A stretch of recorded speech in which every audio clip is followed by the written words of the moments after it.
One company controls something like 70 to 80% of the entire AI chip market.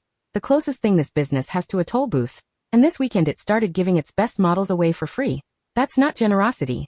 It's the opening move in a fight where the people selling the shovels, the people digging, and the people refining the gold all turned on each other at once. One well-known investor's single sentence explains why they did, and I'll hand it to you at the very end. Start with what actually happened. Nvidia, the company that sells the shovels, held its $91 billion revenue target while quietly pushing its own free AI models. OpenAI folded its apps into a new product called ChatGPT Work, aimed squarely at the office. And Anthropic's revenue slipped past OpenAI's.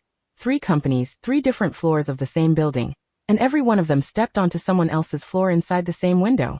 Tech companies announce things every day. That's not the story. The direction is. These aren't 3 firms competing harder at what they already do. They're 3 firms walking out of their lane.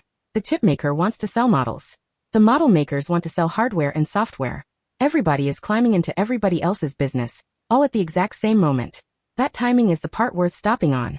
For most of this boom, the AI world ran like a clean supply chain. Nvidia made the chips. Cloud giants rented them out. Labs like OpenAI and Anthropic built the models on top, and money flowed neatly up the stack, floor by floor. What broke this weekend is that tidy picture. The supply chain has quietly turned into a battle royale, where each floor is now trying to swallow the one directly above it. Take Nvidia first. The company holding that toll booth just did something no tollkeeper is supposed to do. It's been giving away a family of open models called Nematron, in 3 sizes, the largest packing 550 billion parameters. Free models, from the company that sells the hardware to run them. That is not the behavior of a firm that just wants to sell shovels. And the machine feeding Nvidia just got dramatically bigger. This week, SK Hynix, the Korean giant that makes the high-speed memory stacked inside Nvidia's chips, landed on the Nasdaq and jumped roughly 13%, into a $1.3 trillion valuation. Its offering more than $26 billion, was the largest a foreign company has ever pulled off on a U.S. exchange, and it was oversubscribed 7 times over. The picks and shovels layer is now worth more than the miners. Now flip to OpenAI. In the same stretch, it rolled ChatGPT and its coding tool, Codex, into one app called ChatGPT Work, with chat code and an autonomous work mode that tries to finish multi-step office tasks on its own. Read that plainly.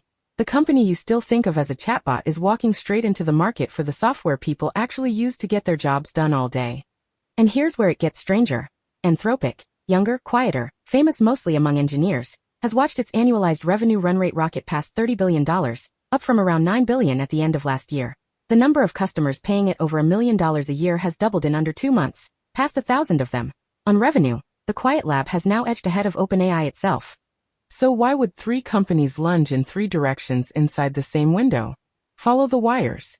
Nearly every AI lab depends on Nvidia's chips just to exist. Nvidia, in turn, has spent this year investing billions into the very customers who buy those chips: data center operators, cloud upstarts, memory makers. The seller is quietly financing its own buyers. It's a loop. And loops in finance are exactly what make careful people start to sweat. OpenAI's move exposes the same instinct from the other side. On Friday, Apple sued it, accusing the lab, at every level, in Apple's own words, of stealing hardware trade secrets to build its own devices. At the center sits a $6.4 billion acquisition of a hardware startup, and a former Apple executive now running OpenAI's hardware effort. The chatbot company, it turns out, wants to build gadgets badly enough to get taken to court over it. Step back and the shape is clear. Everyone rents from Nvidia. And Nvidia now sells models that compete with its own renters. OpenAI leans on that hardware, while racing to build hardware of its own. Each company is at the same time a supplier, a customer, and a rival to the others. In most industries that tangle would be a scandal. In AI over this weekend, it's just an ordinary Tuesday. And it gets more pointed. Anthropic isn't trying to win by being the loudest voice in the room. It's chasing something the others still don't have. A believable path to profit. It has told investors it expects to reach roughly $47 billion in revenue and turn profitable by 2029. A full year ahead of OpenAI. In a business where everyone spends like there's no tomorrow, promising a tomorrow is a genuinely different bet. Now the pressure. Nvidia this week held its guide, around $91 billion in revenue. Even as whispers spread about a possible delay to its next chip generation. Hold that number in your head for a second. The entire AI trade, trillions in market value, rests on one belief, that Nvidia keeps shipping on schedule. One slipped timeline, and the tidy story about endless, unstoppable growth starts to wobble at the foundation. OpenAI is racing its own clock too. It's widely expected to go public, and Apple's lawsuit doesn't just cost lawyers. It lands as a fresh, concrete risk that has to be written into any share offering, right as the company wants to look invincible. Launching a workplace product with one hand while fending off a trade secret suit with the other is not the posture of a company that feels comfortable in its own skin. Wait, it's more tangled than even that. Nvidia's free models don't just pressure OpenAI and Anthropic on quality. They pressure the price of intelligence itself. If a chipmaker gives away a model that's good enough for most everyday tasks, the premium those labs charge for their very best models starts to erode. While the same labs still have to buy Nvidia's chips to keep competing, Nvidia gets paid to arm both sides of a war. It profits from either way. This is exactly why you're hearing two flatly opposite stories about AI right now. One says it's a bubble about to burst. The other says it's the largest build-out in history. Analysts this week compared the moment to the dot-com split, where the market cracked cleanly into the infrastructure that survived and the hype that simply vanished. Both camps are staring at the very same weekend.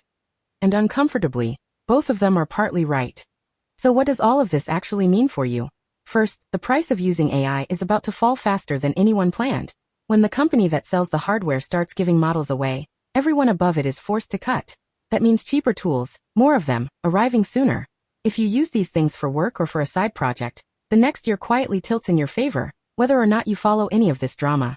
Second, watch the layers, not the logos. The safest place to stand in this fight is the one everybody has to pay no matter who eventually wins. The picks, the memory, the power feeding the whole thing. That's how a Korean memory maker can list at over $1 trillion while the flashy model labs still can't promise a profit. The boring infrastructure is quietly winning the glamorous war being fought on top of it. Which brings me back to that one sentence. This week a well-known investor summed the whole thing up. Nvidia, he said, is taking the gloves off and intends to own the whole stack. And for 95% of what you ask, you will not be able to tell the difference between its free model and Claude. That's the decision sitting underneath all of it. Not 3 companies reacting to the news. 3 companies racing to be the last one standing when the stack finally collapses into one. If this reframed the weekend for you, like it, share it with someone who thinks AI is still a tidy supply chain. And tell me in the comments which layer you'd bet on. Thanks for sticking through to the end. Your support means the world. Like, share, subscribe, 3 quick taps.